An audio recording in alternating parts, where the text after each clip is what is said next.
Welcome back. Our next speaker needs no introduction.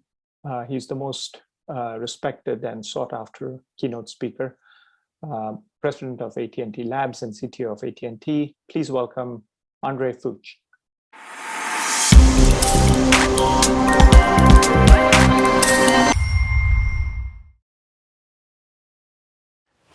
Well, hello everyone. I'm excited to be here with all of you again. I remember this time last year as we continued to reel from a global pandemic and convene virtually for the first time. As technology leaders, it is our job to be forward-thinking and innovative. It's been said that in technology, things are always 5 to 10 years away. And as we introduce new capabilities, businesses and customers adopt them when they're ready. For many, however, timelines have been shortened. Digital transformation and automation that would have taken companies years to execute are now here in part due to the pandemic. And we now are managing more data consumption than ever before as millions of people, devices, and machines are connected. At AT&T, our global network experienced well over 40% year-over-year increase in data traffic on an average day during the pandemic. Demand for fixed and mobile data continues to grow at a rapid pace. What may be a surprise is that uplink is growing faster than downlink. As the number of sensors and devices grow, the pool of data will only get larger and more difficult to manage. Creating connection is our mission at AT&T. We take an integrated approach to fixed and wireless broadband connectivity to serve our diverse customer segments. Over the past 5 years, from 2016 to 2020, we've invested over $110 billion in our wireless and wireline networks. AT&T 5G Plus over our millimeter wave spectrum is now available in parts of 39 cities across the U.S. 5G over sub-6 low-band spectrum now covers more than 250 million people in nearly 500 markets across the country. We will begin deployment of C-band spectrum later this year with plans to cover 70 to 75 million people by the end of next year and more than 200 million by 2023. AT&T's 5G non-standalone core is fully virtualized and running on common off-the-shelf hardware. We are currently developing and testing our standalone 5G core to enable cloud-native network functions and network slicing. While both mobile and fixed broadband usage is growing, we're seeing an increased dependence on the fixed network as it provides the performance and capacity customer applications are seeking. While these trends have been influenced by the pandemic as employees work from home and students learn from home, we expect these to continue. Consider these new trends we're seeing. We see the average household today having 13 connected devices, and we predict this will more than double within the next 5 years. Similarly, we see video streaming consumption, which is about 3 hours on average today, also doubling in the near future. We're also seeing a significant shift from HD to 4K video content, which is no surprise as most new devices, cameras, and gaming consoles come standard with 4K support. We expect to see data consumption increases 5x in the next 5 years. For these reasons, we have a bold fiber expansion plan. We currently offer broadband internet via AT&T Fiber to nearly 15 million customer locations in 90+ metro areas in the U.S. We plan to reach 30 million customers' locations by the end of 2025. This integrated broadband strategy allows us to extend our combined wireline and wireless footprints to meet our customers' needs. So, an open architecture is the path forward to meet this growing demand of our network and emergence of new technologies. Openness, disaggregation, and interoperability are crucial to realizing the full potential of a 5G world. Openness will enable new innovation and improve our ability to provide the best network to our customers. The O-RAN Alliance and the O-RAN software community are making significant progress in aligning the global industry with 29 service providers and over 270 additional contributing companies. At AT&T, we have continued to emphasize Open RAN as we enhance our 5G network and look beyond. Empowered by principles of intelligence and openness, the Open RAN architecture is the foundation for building the virtualized RAN on open hardware and cloud with embedded AI-powered radio control. Multi-vendor deployments enable a more competitive marketplace and give network operators greater flexibility to draw on the innovations of multiple suppliers to upgrade their infrastructure with the latest technology. Our strategy is to adopt and implement Open RAN into our network as the technology becomes available. As one of the early pioneers in the adopting an open architecture and software-defined networking in our transport, routing, and wireless core networks, we have seen the tremendous benefits that this can bring. However, it's harder to realize an open architecture in the RAN because of its highly complex and distributed nature. So where are we in our open architecture deployments? AT&T is conducting live trials leveraging our O-RAN work that includes open interfaces, APIs, and vRAN technologies. We are seeing significant progress in the areas of RAN intelligent controllers and service management orchestration. We're also seeing tremendous progress with our open hardware platforms through our open disaggregated routing program. We have deployed these platforms at scale with over 19,000 cell site routers and 10,000 enterprise customer routers.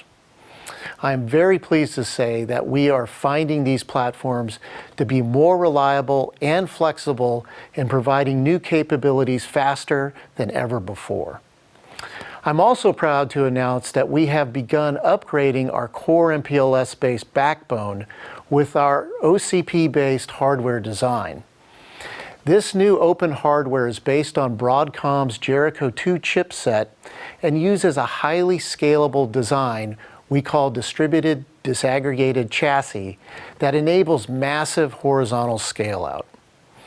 We use the DriveNet's network operating system software for our core use case, and we're on track to migrate more than 20% of our core backbone traffic to this platform by the end of this year. We have another program to refresh all of our edge platforms supporting our broadband, peering, Ethernet, and mobility services as well. This program uses the same Broadcom Jericho 2-based open hardware that we are using for the core backbone, giving us tremendous flexibility in how we manage and scale our many deployments. The Edge program uses Cisco's iOS XR network operating system software. These programs collectively demonstrate the real power of our open disaggregated design. Who would have imagined 5 years ago that we could have two different software stacks running on a common hardware platform? We're also making great progress on our open ROADM efforts. We already have 100 gig traffic links in production today, and later this year we will begin deploying 400 gig as well. In addition, we have created a programmable platform for service introduction and management. For example, we developed a software-defined multi-layer controller that optimizes the utilization and reliability of our core network and allowing us to rapidly configure layer 3 through layer 0 capacity in a just-in-time model. Now let me talk a little bit about some other areas we are working on at AT&T. Of course, no surprise, we have a lot going on in the cloud space. We've been on a cloud migration journey for quite some time now. But most recently, we announced an industry-leading strategic alliance with Microsoft Azure. This allows AT&T to leverage commodity hardware for our mobility solutions. It also enables a programmable platform for service introduction and management. There is a need to define a virtual cloud architecture to support edge workloads from any hyperscaler on a common edge platform. Along with this, there is a need for a common set of APIs to provide visibility and control for workload placement and real-time operating performance and cost. Such APIs would enable enterprises to automate selection and optimization of cloud and hyperscaler workload placement and resource consumption. We are improving the accessibility for our customers and the developer community to leverage these new network capabilities. On the API front, we are now extending that platform through open APIs to our customers to make it easier for them to meet their changing network demands. These new 5G network APIs are in trials now and expect to be in controlled introduction by the end of the year. We also have numerous wireline network APIs also in the design phase. The goal in providing customer access to these APIs and data about their consumption is to enable innovation and new solutions powered by AT&T's network, both wireless and wireline.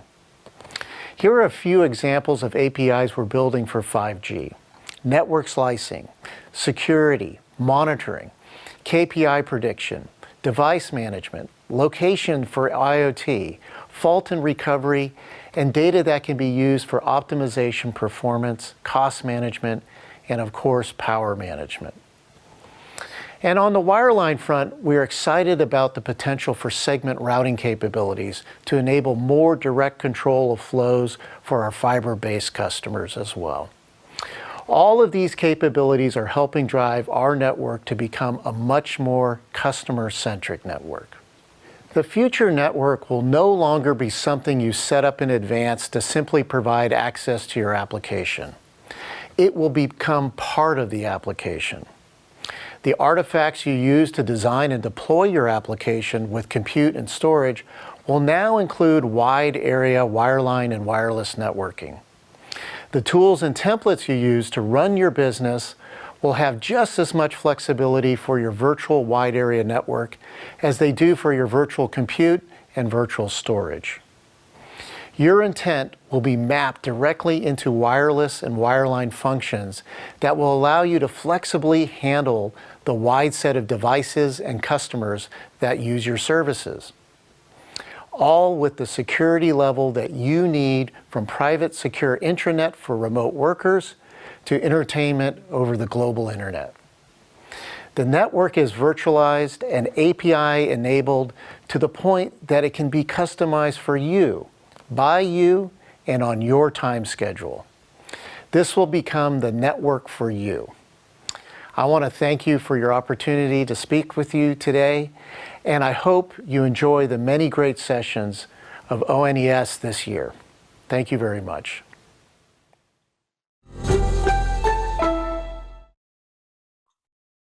Thank you. That was very insightful. Our next speaker is Rob Hai. He's a VP and CTO at the Edge Computing Division portfolio at IBM. He's been a fellow in the past, and edge computing has always been one of the most important verticals, markets, whatever you want to call it. So let's see what innovation is expected in the world of edge computing. Please welcome Rob Hai.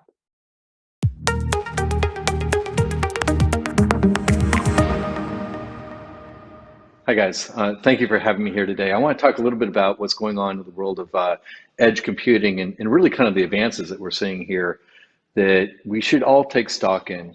You know, we've been talking about edge computing really for some time, and I think we all have aspirations about what we believe that's going to be and how it's going to evolve. But already today, we're beginning to see, you know, the use of edge computing in a variety of different scenarios, including things like, you know, production quality, production optimization, you know, customer experience, all really very profound scenarios. We're seeing enterprise organizations over and over again begin to employ and deliver on on their own needs to deliver value to customers, but using edge computing to do that with. Another one that I really want to highlight is sort of the advances that are occurring now in the open source and around standardization. Of course, we've seen in the past the work that the Linux Foundation has been doing on things like Open Horizon and SDO, which is now also referred to as FDO, and EdgeX Foundation, et cetera. But Aura is one I want to highlight. This is now where the open source organizations are beginning to take a focus on industry-specific capabilities, and Aura in particular, the Open Retail Reference Architecture, is a effort that was put together jointly by IBM and HP Inc. and Intel. We've had other vendors now are participating in this as well, TIBCO, et cetera, for example, whose purpose is really to kind of create a foundation on which retail applications can be delivered more efficiently into retail scenarios. Whether that's point of sale, whether that is inventory management, whether that is, again, customer experience. There's a whole merging space around digital signage, et cetera, all which can get an advantage from edge computing, but where what we really need to be able to do is make it possible for retailers to be able to take advantage of the vendor applications that are coming into them, and get as much efficiency out of the underlying infrastructure as possible in order to enable that to lower their own total cost of ownership. So that's what Aura is about, and I would encourage everybody to kind of take a look at that project as well. But I'm going to also highlight one very specific customer that we've been working with, and this is around the Mayflower Autonomous Ship project, which was begun by ProMare and Marine AI, largely in response to a call that went out to the public for how best to celebrate the 400th anniversary of the Mayflower voyage. And Brent who's the CEO and founder of Marine AI, was in attendance, and he responded and said, look, rather than sort of, memorializing, the past, we got to do something that will somewhat commemorate the future and will, in its own right, be an event that 400 years from now, we might be look back and say, well, that was a momentous point in history. And so he embarked on the idea of creating an autonomous ship, a ship that would sail literally from Plymouth, England to Plymouth, United States, Plymouth, Massachusetts in the United States, entirely on its own, fully autonomous, making its own decisions about how to navigate around obstacles and how to, fulfill the obligations of what we call the coal regs, the collision regulations, or the maritime rules for how a ship should interact with each other in busy sea lanes and so forth.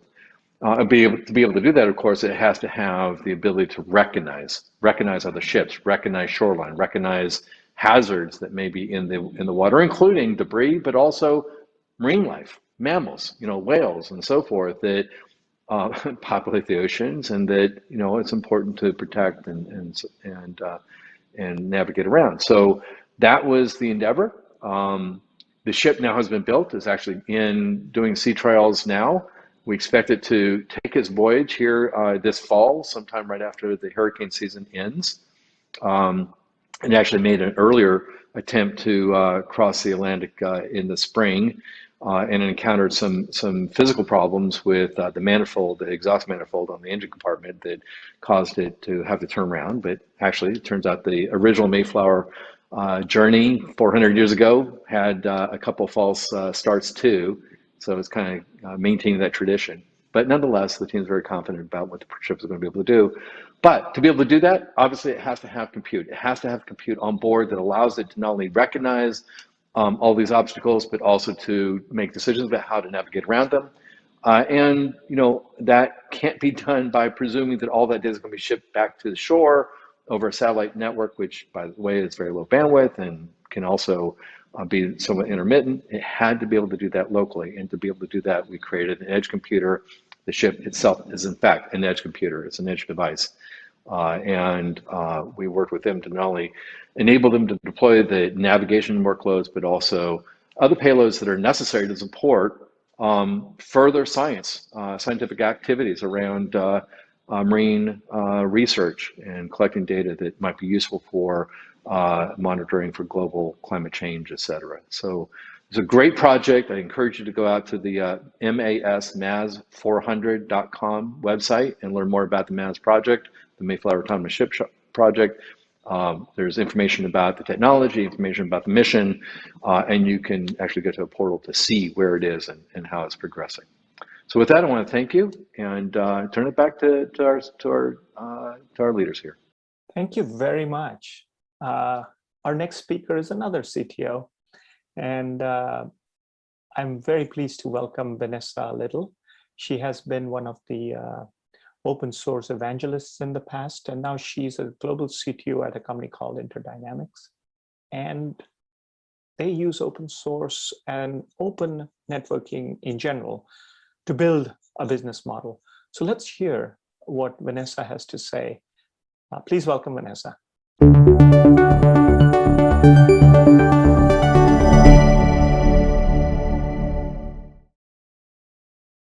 Hey folks, Vanessa Little here, coming at you from my very messy home office outside of Toronto. For those of you who haven't met me yet, I'm the global CTO over here at Interdynamix Systems. We're a global solutions provider and systems integrator based out of the Great White North, otherwise known as Canada. Today, I'm not going to go into one of my tech deep dives or go on one of my usual rants about the state of the tech industry. Today, I'm going to talk about how roles and responsibilities are evolving in our now cloud-native world, particularly how this impacts service assurance, SLAs, and uptime in a hosted infrastructure scenario. With the audience at this conference, I shouldn't have to explain in much detail what cloud-native is. But before we dig into things, I just want to talk about how I think about what cloud-native is for the purposes of this discussion.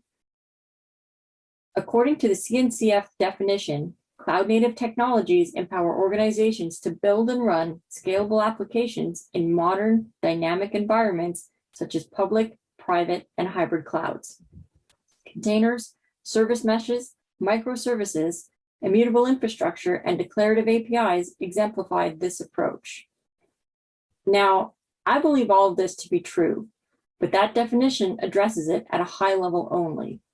What does it actually mean for an application to be cloud native? When I discuss cloud native applications, I'm referring to apps that are stateless, are split up into logical pieces or microservices, leverage service buses where applicable, are horizontally scalable, and of course, run well in a container. Now that we have that out of the way, let's talk about what I'm actually after today. How does this new application paradigm and the infrastructure it runs in impact availability, and more specifically, who is responsible and for which components of that availability? In order to understand that, we first need to look at the way things used to be. We all remember the traditional hosting facilities, the whoosh of the raised floor, the man-trapped security doors, the rows and rows of locked cabinets and cable trays. Up until a few years ago, an enterprise could host its infrastructure in one of these facilities and be guaranteed redundant power, HVAC, and a network loop with 5 nines availability. When you needed to expand to more capacity, you simply purchased and racked up more hardware or bought bigger, faster servers. So let's talk for a minute about these traditional hosting facilities and how things worked. We have our 3 key players: the application vendor, the hosting provider, and the customer. Each had specific roles and responsibilities that had to be fulfilled in order for a service to be available. These players also played specific and different roles in application scalability, disaster recovery, and fault tolerance. The responsibility on application vendors was somewhat minimal. Their app could be coded in any way they saw fit, and so long as you put it in a big enough server, it would run just fine. The customer was responsible for purchasing another server or a load balancer if they wanted to scale out the application or have it recover from a disaster or an app level failure. The customer also had the responsibility for overall availability. With the application vendors getting off scot-free in this older model, the majority of the heavy lifting and responsibility rested on the hosting provider, having to provide the necessary redundant network loops and power connections. The hosting providers were partly responsible for disaster recovery and fault tolerance by providing multiple facilities in which hardware could be hosted. but at least the hosting provider didn't have to worry about app scalability in this model. As you can see, in this traditional model, the majority of the responsibilities sat with the customer. But now it's a whole new ballgame. Today, we have hyperscaler clouds that offer all kinds of wonderful multi-region options with data synchronization and retention and a few automation tools to boot. They even go so far as to offer the Kubernetes frameworks and runtimes to push your apps into. However, unlike the infrastructure hosting providers of yesteryear, while the hyperscaler is now taking on the responsibility for the hardware completely, the 5 nines availability SLA is no longer offered. That responsibility has shifted. Application vendors no longer have it easy. In order for their apps to be available, scalable, recover from disasters, and be fault tolerant, they must be coded to be cloud native in these infrastructures. The holy grail of this is to have an application that is truly stateless and broken up into logical components that can each sit in their own container cluster and scale independently. This is no easy feat. For most traditional applications, this means a complete rewrite of the whole thing. This is especially true in the telecoms industry. Most mobile core and supporting apps are traditionally written to run on big iron as monolithic chunks of code. But now, with the rise of 5G and edge computing, applications need to be cloud native or as close as they can get in order to compete. The responsibilities of the hosting provider have relaxed somewhat. Cloud providers need to have stable data centers that provide the facility for virtual machines and containers, but the application must play nicely inside Kubernetes to take advantage of the horizontal and automatic scaling features. Hosting providers have no skin in the game with regards to scalability now. If an application requires more resources, it can simply consume more cloud resources, either an existing footprint or scaling out horizontally as additional worker nodes if that's supported by the app. And this can be done automatically. Similarly, the customer has to simply have a stable architecture that accounts for multi-zones in order to provide a reliable service. Most of the heavy lifting is already done. Well, that and the customer has to write the checks to the hosting provider and the app vendors. Do we notice a theme here? It's all about the apps in the cloud native world. Sure, the customer now has to take on the task of building automated CI/CD pipelines and refactor their operational processes to take advantage of cloud native upgradability, but that stuff has no bearing on availability. It's important to note that traditional hosting facilities still exist today for those customers that have apps that require them or aren't yet ready to embrace a cloud native future. Most of these facilities are going through a bit of a pivot where they now offer fully managed infrastructure or provide cloud hosting in order to compete with the rapidly expanding hyperscalers. Traditional hosting isn't going to completely disappear overnight, but the industry is demanding more flexibility in hosting options, and cloud native is not a fad or a trend that is coming. It is very much here, alive and well.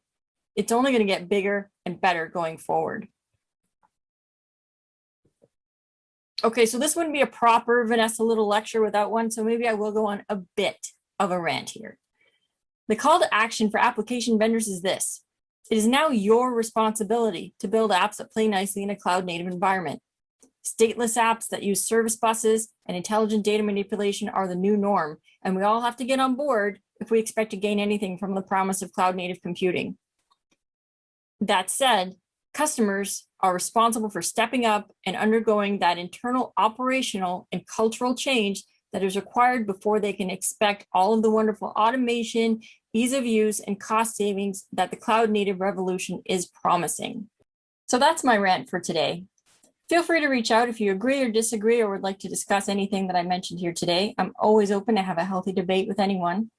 And until then, stay safe, be kind to yourself and others, and enjoy the rest of the conference. Thanks a lot. Learned a lot today, actually. All right. Our next speaker is Yves Bellégo.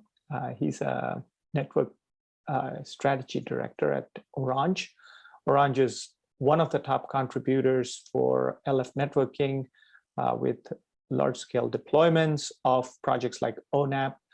And he has been associated with the 2G, 3G, 4G, 5G, 6G journey We always like to listen to our end users on what they bring to the table and what their challenges are. So please welcome Yves.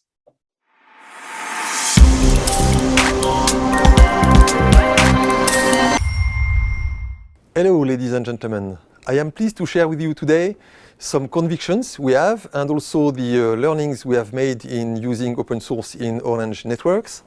In fact, Orange is a carrier service provider. Orange is a telecom operator that is active on the residential market, both mobile and broadband in Europe and in Africa, Middle East.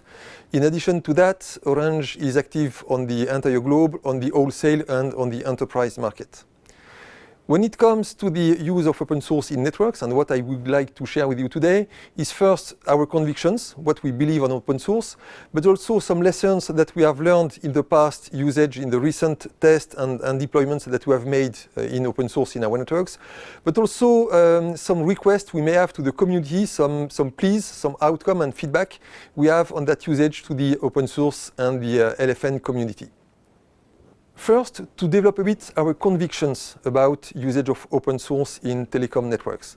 And in fact, one of the questions is what is specific to telecom, what is specific to our networks, that at the end make that we need specific entities like the Linux Foundation's networking, specific streams to address these needs. And for that, I would like to come back to the roots of our business. What we do is that we deliver connectivity, we deliver global reach to our customers. And that means that we deliver simple services over complex technologies. It means that we deliver global reach and global interconnectivity. And it also means that what we deliver is resilience, trust, and security. And all these different requirements, they have led to what is our business today, and our business is based on standardized solutions because this is the way we do that global reach and that interconnectivity, and it also leads to the way that we build complex networks out of different blocks, and these blocks, they come from different suppliers, they have standardized interfaces, and this is the way we build networks that can evolve and that can provide the resilience and that can provide the 24/7 service delivery to our customers and at the same time be able to evolve and to increase their capabilities. Having said that, what is the relation of that with open source? Open source is just the new way within the industry to develop these network functions that are software, mainly software, and that still realize our basic needs of resilience, of trust, of security, and of open APIs and interoperability. So, in fact, what are these functions that we believe can be developed in open source? That does not address all of the functions that we use in our networks, but some are much more adapted to be developed in open source. And this leads to the second part of what I would like to share with you is what do we believe in Orange is really suitable for open source development, and what have we done so far, what can we share as the experience within Orange of usage of open source in our networks. So what are these network domains? What are these network functions that are the most suitable for open source? And today I would like to develop one of them, which is automation. Not meaning that others are not of interest. Typically what is happening around the telco cloud is of great interest, but today I would like to focus mainly on automation. Why? Because automation is one area where we believe there is a lot to be done and for which we will have great benefit. And by benefits, I mean benefits, economical benefits. There is high value in automating our networks. And our networks have been for decades mainly human-centric. All our processes have been based on human-centric operations. And we are in the process of moving that to automated processes. And this is where open source can bring real value. And when we mean automating our networks, it's not only about the new networks. Typically, it's not only just about 5G, but it's all elements of our networks, including the ones that are considered more traditional, that really benefit from using automated processes. And typically, this is where it comes to the usage of ONAP. We have been investing in ONAP since quite some time, and we believe that there is high value in using ONAP in automating our networks. And again, not specifically 5G, but one thing, for example, that we have been working on and we have developed is the usage of ONAP on the transport layer. And just to share with you some outcome that we have reached in the few weeks and months, in the past few weeks and months, we have made some tests in our commercial network, and that was done in our network in Egypt, of using ONAP to automate the deployment of IP networks. So these have proved to be successful. Successful in the sense, not that much that we have additional services or additional capabilities, but just it has proved very successful in an easy way to handle our IP network and in an economically efficient way. What we have been doing in this Egyptian network is not using ONAP as the full automation capability, but we have coupled ONAP with the existing vendors' systems.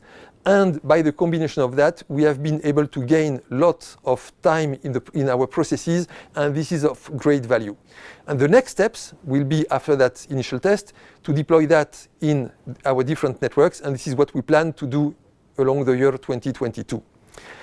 If you are interested in that test, in that outcome, in the lessons we have learned on automating our IP networks, this is something that we will share with you, and typically there is a webinar planned by the LFN in the coming weeks, so please join that one, and we will share some information, and we expect that we will continue to develop that use case within the LFN in ONAP. This is in fact not rocket science. This is not so fancy. It's not 5G related, but this is typically the type of case that provides value to our operational teams. In addition to that, we have another project based on ONAP, which is that we use ONAP in our experimental network. So we have a network that is not commercial one, but a full 5G, full software, cloud native, automated network, and we build on ONAP, we bet on ONAP to automate that network. And with that network, we have different learnings. It's not at all the same level of maturity. This is not planned to be in our commercial networks in the coming months, but this really prepares more for the future, and we really believe that there is a need for an overall orchestrator like ONAP to be able to operate such network. We have been deploying that network in the past months. Now that network is up and running. We have used ONAP to manage and to deploy the different network functions, the Open RAN, the 5G core network, and we have already learned that there is still a bit of maturing within the industry to be able to use that type of solution in large scale, in large networks, and we are ready and we are contributing to that maturation of these solutions. And we have also some other learnings. For example, one I would like to insist a bit today is the one on security. We have also learned during that deployment of a full software cloud native network that the security aspects is pretty complex and that we need to have specific developments on security, and that needs to be embedded in the different functions and also in tools like ONAP. I share with you these results that we have obtained on our experimental network, not only because we believe this is one of the first cases of real usage in large scale of these capabilities, but also because we want to share with the industry these lessons that we have learned in that, and we want that to be used in the future development of ONAP and other open source communities. And this leads to my last message, in fact, to the pleas or to the request I have to the community. The first one, which relates a bit to what I said initially, is please keep in mind what are the basic fundamentals of our industry, that we need to have solutions that are reliable, that are secured, and that are operable. We operate large, very large networks, very complex networks, and all the new functions we introduce, they need to answer this type of needs, and that need to be taken into account in the initial design of these open source deliveries. One basic example is we need to be able to monitor all elements of our networks, including the open source element. And for that, we need what is being developed to be really manageable. And we need to have monitoring solutions. We need to have logs that we can really work on, we can really operate. That may seem really basic, but this is things that we absolutely need in order to be able to deploy that into our commercial networks. And my second message to the communities, my second plea is keep in mind our needs of resilience, of trust, of security. And this is what leads to the way we work, which is basically by a test and learn. We go step by step. We want to ensure that anything that we put in our commercial network is something that will be able to operate in any conditions. And that's what I mean by that is that we, at the same time as we are very ambitious in all the different open source communities when it comes to the future networks, we need to develop use cases that are much more short-term, that are limited in scope, and typically this is the case of what we did on the transport network, but on which we can a bit more easily, or at least we can deploy in our networks in a more shorter time. So what I believe is that through this approach of very ambitious long-term solutions and step-by-step short-term gains and deploying the functions step-by-step in our networks, we will be able to make the best use of open source in all our networks. Thank you. Oh, wow. That was fascinating. Really appreciate the journey and the focus on open source. Thank you very much. All right. Our next speaker is Ouissal. He's the founder and CEO of a company called ZEDEDA, it's a startup here. And I know in the West Coast, we are getting close to lunch, but what better title to use just to make you all hungry than saying, you know, edge is eating the cloud. So that's the topic, and please welcome Saeed to the stage. Thank you.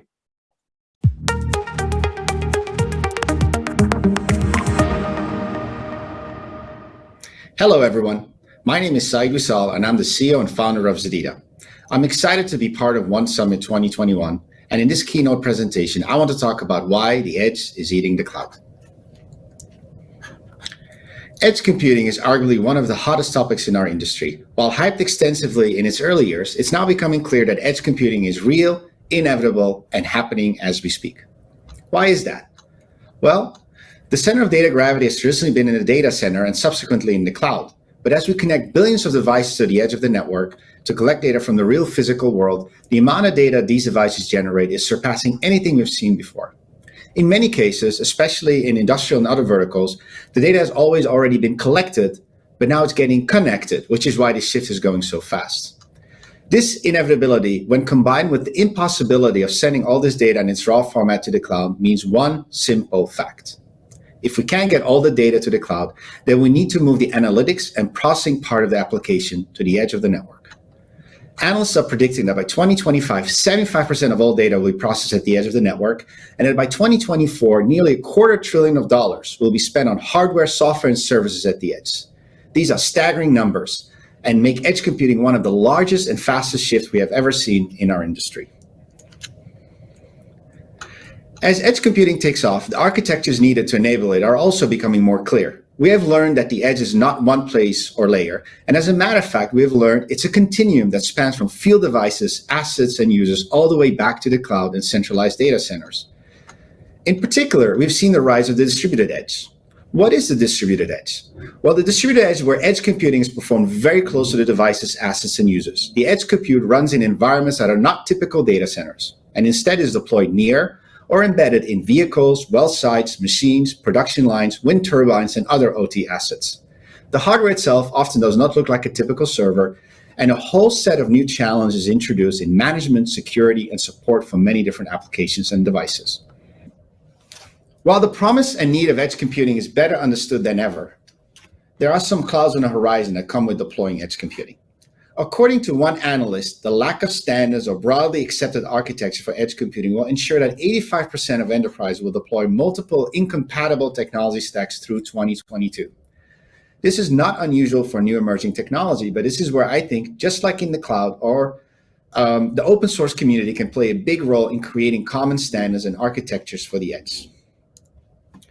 Common standards and architectures help make edge computing effortless and intrinsically secure. They make it possible to run legacy apps along new modern cloud-native apps, enable zero-trust security, as well as deal with the scale of the edge and provide an open architecture with no vendor lock-in. This is why 2 years ago, we at ZEDEDA donated Project Yves to the Linux Foundation and became a founding member of LFEdge.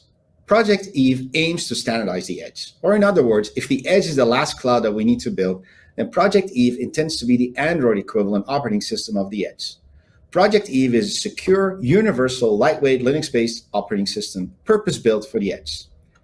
It has been engineered to run on any type of hardware from a Raspberry Pi all the way to a high-end server. It is also engineered to run any application at the edge, from an old-school Windows-based industrial application to lightweight Kubernetes microservices.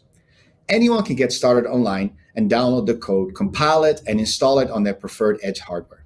We at ZEDEDA can help you try it out, or if you're interested, provide you with an enterprise-class software-as-a-service orchestration solution, along with an incredible ecosystem of edge applications and hardware partners to deploy in production environments and at scale. So is the edge eating the cloud, or will the cloud eat the edge? In some ways, it's a bit of both. In the end, as we need to deploy apps close to the source of data, we want to do this the cloud way, and therefore edge is an extension of the cloud paradigm. At the same time, the scale and diversity of the edge is something we have never seen before.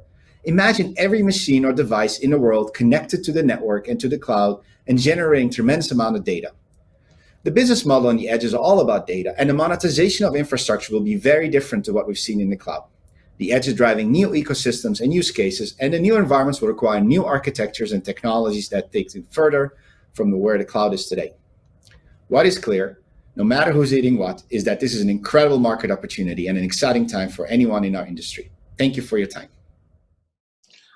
All right, great. Thank you very much. All right, next we have Brent Schroeder, who's a Office of CTO, and a technologist from SUSE, and he's going to talk about everything open. So without any delay, Brent, take it away. Thank you.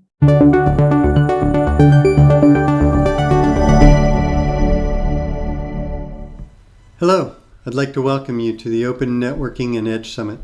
I'm Brent Schroeder, head of the Office of the CTO at SUSE. I thought it would be interesting to unpack a few of the main findings about Edge and open source from a research report SUSE recently had done about why IT leaders are choosing open. The purpose of the survey was to better understand how IT leaders are using technology to fuel innovation and to identify the must-have technologies, all in a time when COVID has disrupted economies, industries, and organizations.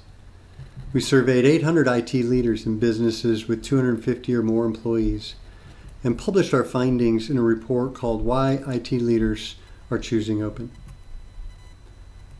The pandemic has really forced the acceleration of change in the way companies in all sectors and regions do business, from years to just a few months.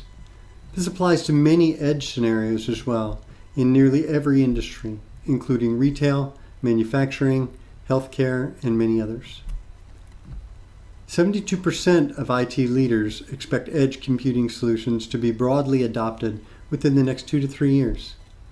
Edge computing is being used to deliver automation, improve efficiency, and enhance quality, all of which help to improve an enterprise's bottom line. Additionally, through the creation of net new business interactions and agile use of information, edge computing can also be used to improve customer experience and personalization, or to create entirely new business opportunities. Knowing that the edge revolution is coming, 67% of IT leaders are concerned that they may fall behind competitors in taking advantage of edge opportunities. And they know they can't rely on the traditional way of doing things to deliver more faster. IT leaders I've talked to are more willing than ever to change the way IT works, including both technologies and the processes used to manage and deliver both infrastructure and applications. Most companies are turning to open source to enable the innovation necessary to respond to the growing pressure. There has been a pretty dramatic shift the past few years from healthy skepticism to viewing open source as a leading enabler. In fact, 85% of IT leaders see open source as the enabler for delivering innovative edge solutions, and I couldn't agree more. If you think about the complexity of edge scenarios, Linux and Kubernetes enable companies to build highly optimized solutions tailored to their needs. Whether it's about small footprint devices, unique communication requirements, or extreme scale. And using open source technologies, one can build and manage solutions consistently from the edge to the data center to the cloud. This flexibility would not be possible using proprietary legacy solutions. So for the IT or business leader, it all comes down to supporting corporate objectives, usually rooted in business metrics. These include driving new revenue opportunities, optimizing resource efficiency, or improving their customers' experience. Open source is now recognized as enabling these business outcomes. And it's up to us as the collaborative communities to continue to keep pace with the demands of business and IT organizations in achieving these objectives. And with that challenge, I look forward to engaging with both vendors and customers alike throughout this summit. Thank you for joining us. Our final keynote is one of the most important end users in the industry. And to give us insights into the use of open source by the Department of Defense and US government agencies, we have one of the top architects and project leader for the Operate Through portion of DoD 5G program, Dr. Dan Massey. Dr. Dan Massey is very well known, 100+ publications, 25+ years of experience, major cybersecurity expert. We're really honored to have Dr. Massey here. His goal is very simple. He wants to securely operate through the 5G networks. And Linux Foundation and US government have collaborated on making sure that this does happen and it benefits the world globally. So please welcome Dr. Dan Massey.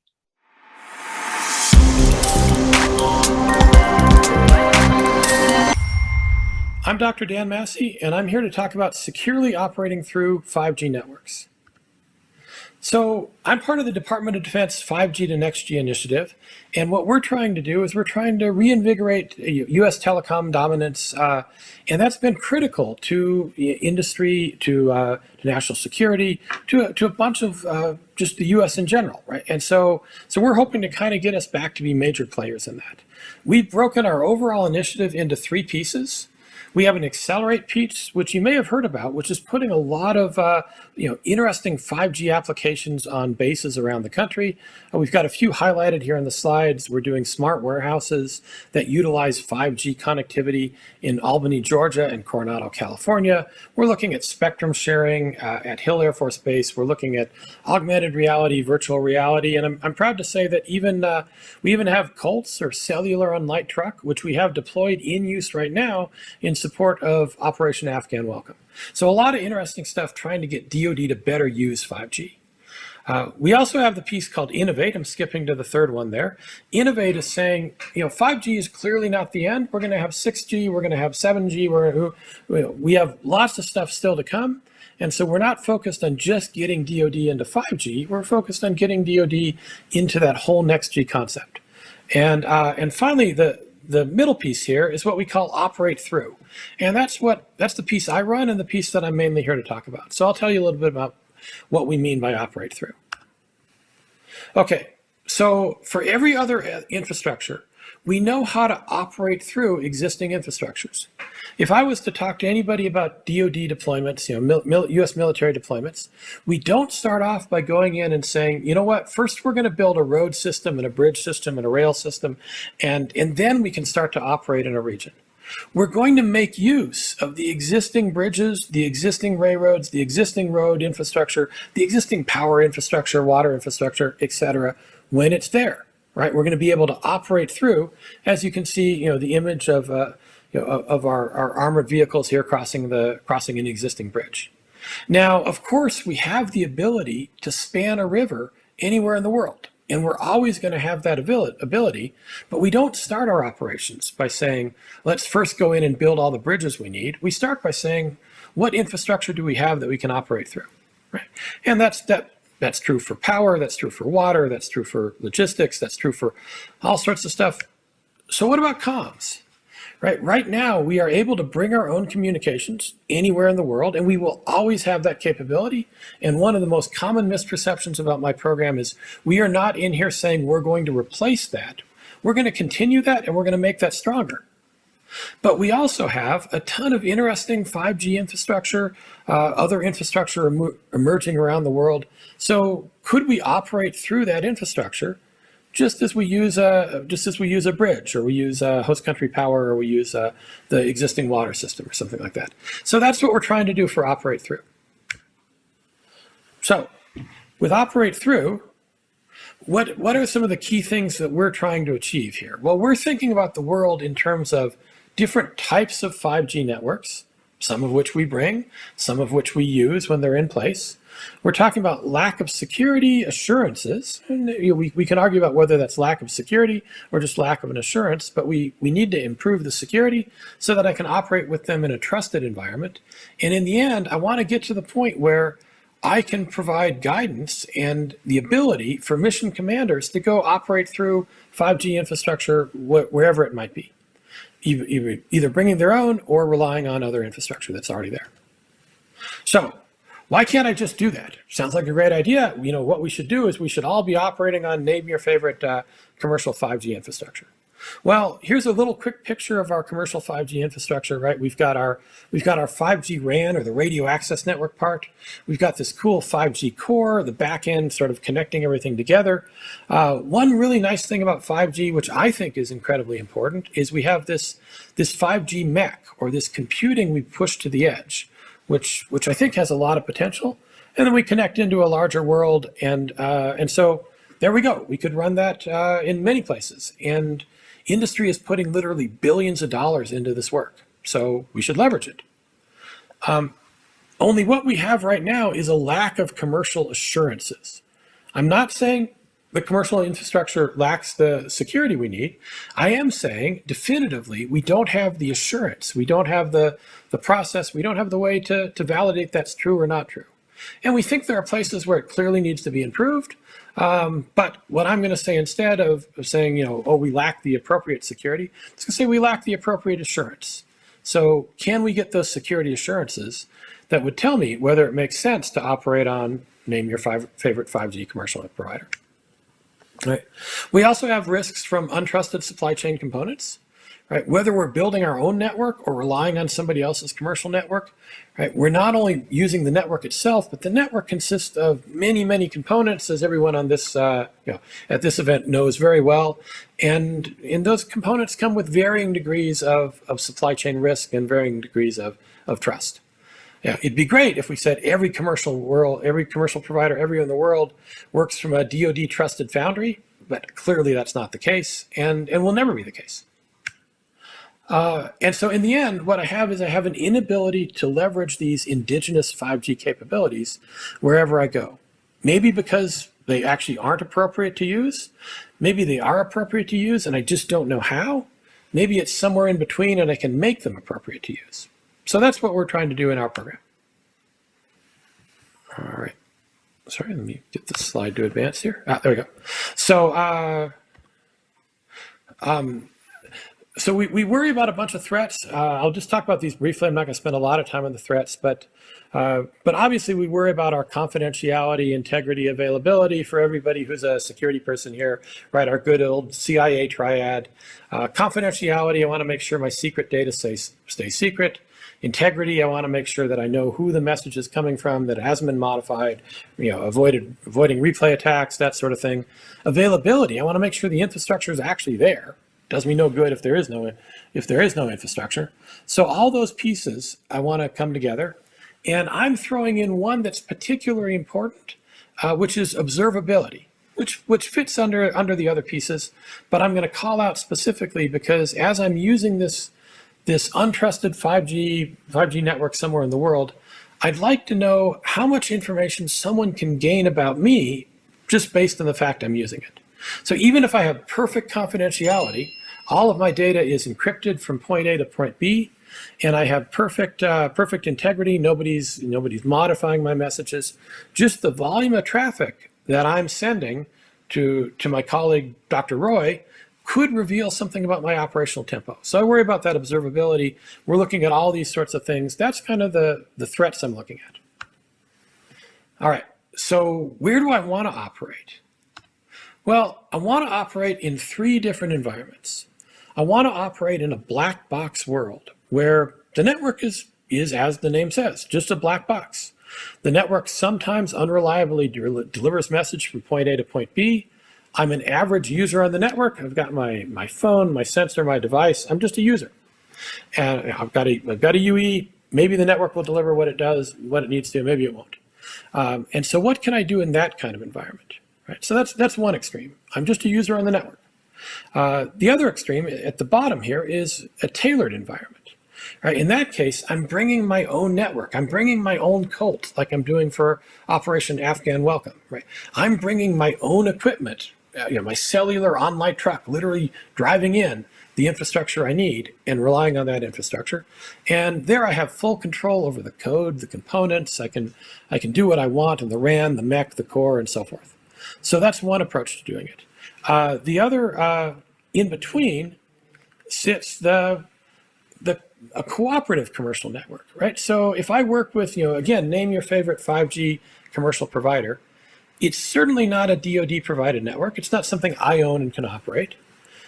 It's also not entirely a black box. We could work with that provider to say, hey, could we add a little bit into the MEC?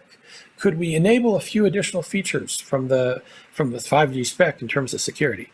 So that's our cooperative network, and we're looking at sort of this in these different regions. The black box and the tailored environment. Black box I might be using anywhere in the world.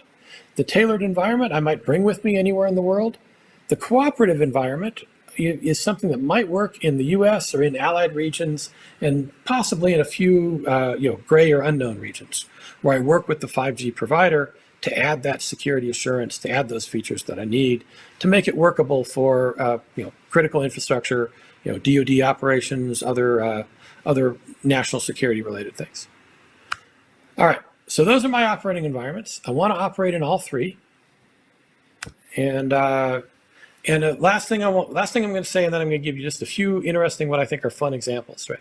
So I want to do this in a zero trust environment. Again, a little bit buzzword heavy, but in this case, I think the buzzword very much makes sense.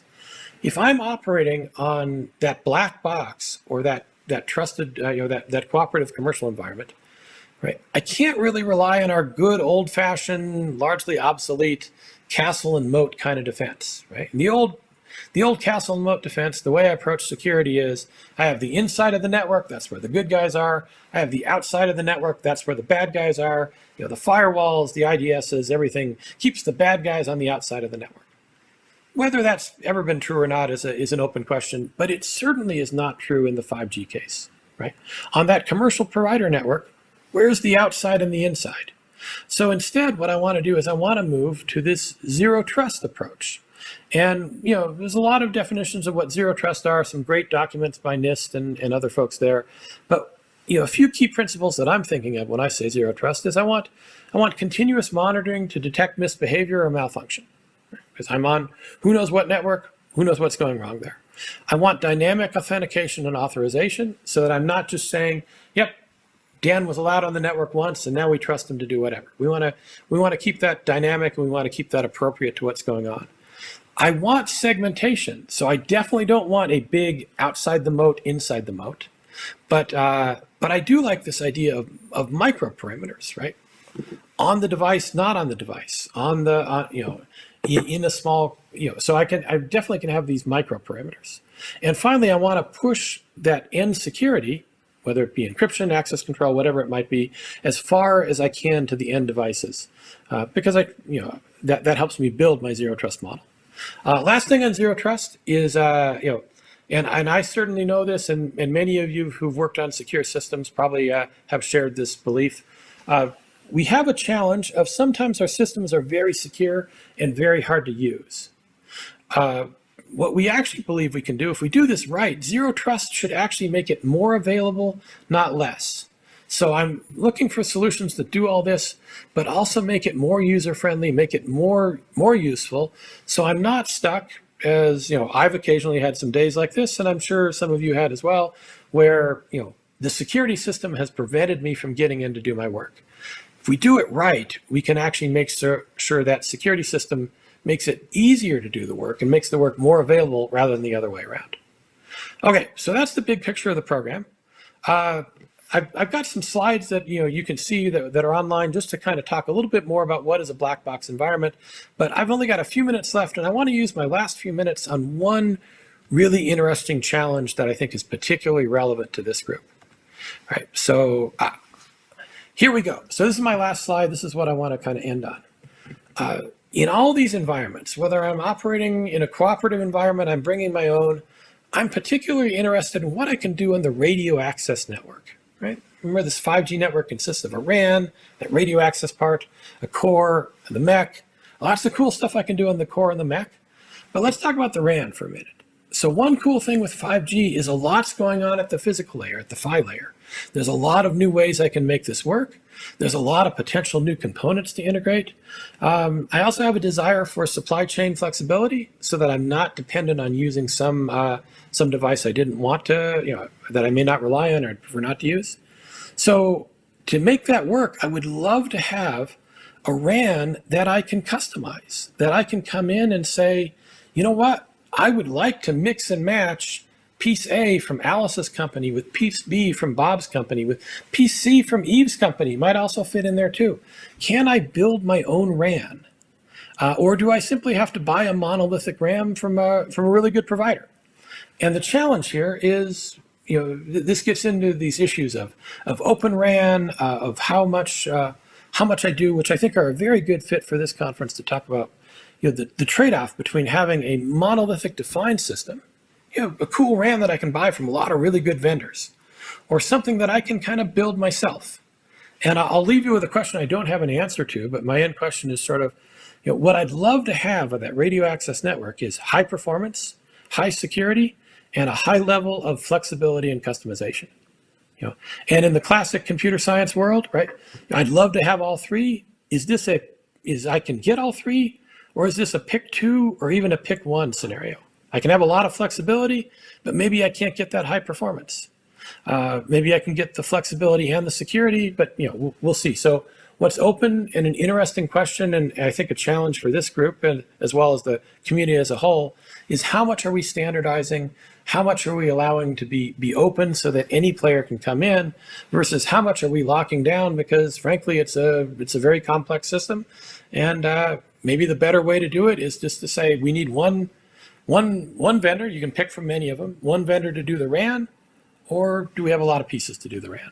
So with that sort of as an unresolved open question, I'll leave that for the team, and thank you for your time. Wow, that is fascinating. I'm so excited to have you on board, and we are honored to have helped the cause of securing 5G networks. Well, that's a wrap for day one keynotes. Please visit the partner booths. There are plenty of awesome demos. You can actually see some of these blueprints in action, as well as some of our partner booths that have real demos that would solve major problems. We'll be back at 2 p.m. Pacific with tracks, and then for keynotes tomorrow morning again, Tuesday, 9 a.m. Pacific. Have a great day. Thank you.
you.